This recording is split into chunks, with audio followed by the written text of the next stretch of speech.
जो चीज हासिल हो जाती है ना उसकी वैल्यू नहीं होती, और जो हासिल नहीं होती है उसके पीछे हम भागते रहते हैं ताउम्र। अब आपको अवसर मिला ना, उसकी आपको अभी वैल्यू नहीं है पता, ठीक है। वैल्यू उसको पूछिए जो सुबह अखबार डाल के,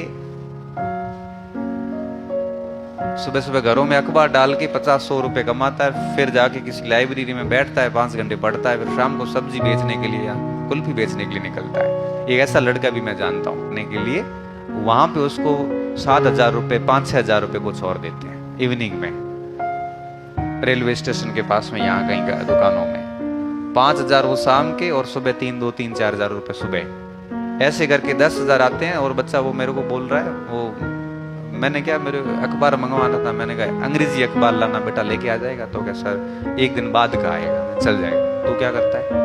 तो मेरी यूं ही नॉर्मल बात हुई, तो क्या सर मैं और मेरी बहन दोनों पढ़ते हैं यहाँ पे, तो बहन तो पढ़ाई कर रही है और मैं ये करता हूँ शाम को करता हूँ, बाकी मेरे एक शिफ्ट ज्वाइन की हुई और बहन की दोनों शिफ्ट कोचिंग उसकी लाइब्रेरी की ज्वाइन की हुई। घर वाले खर्चा देने के लिए समर्थ नहीं है, इसका मतलब ये भी तो नहीं है ना कि हम पढ़ाई छोड़ दें सर।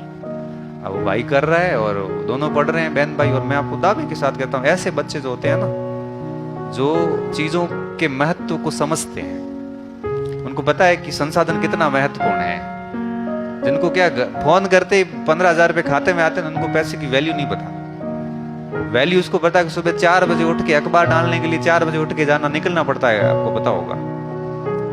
अभी तो सर्दियां हो चाहे गर्मियां हो चाहे वर्षा की ऋतु हो, अखबार उसको डालने हैं, मतलब डालने। फिर वो 6 घंटे लाइब्रेरी में पढ़ेगा, फिर घर जाके खाना वाना खाएगा, थोड़ा सोएगा करेगा, और शाम को वापस हेल्प करेगा, तब जाके उसका काम चलता है। ऐसे जो बच्चे होते हैं ना, वो इन चीजों के महत्व को समझते। आप उनमें से बहुत ज्यादा अच्छे हो कि भगवान की मेहरबानी से आपको ऐसा कोई दिन में रोजगार नहीं करना पड़ता। कई ऐसे स्टूडेंट मेरे पास आते हैं जिनके एसटीसी बीएड किया हुआ, बोलते सर अब रोजगार नहीं करे क्या इसका, यहाँ तो पढ़ाई छोड़ दूं सर, स्कूल ज्वाइन करता हूँ तो सर 10 घंटे स्कूल में चले जाते हैं, फिर पढ़ूंगा कब?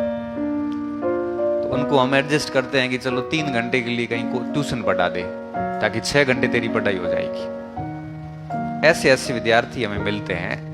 तो इसलिए कह रहा हूँ कि आपके पास अच्छी अपॉर्चुनिटी है, और एक एक चीज को बढ़िया तरीके से बनाओगे तो निश्चित तौर पे आप अपने घर वालों के जो ड्रीम्स हैं उनको पूरा करने में सफल होंगे। इससे हमें भी खुशी होती है। हमें खुशी इसलिए होती है, एक तो हमारे क्षेत्र के, क्षेत्रवाद नहीं करना चाहिए, लेकिन अपने क्षेत्र से एक विशिष्ट प्रकार का प्रेम होता है। हमें किसी क्षेत्र से नफरत नहीं है, लेकिन अपने क्षेत्र का एक अलग होता है, भाषाई टच भी होता है।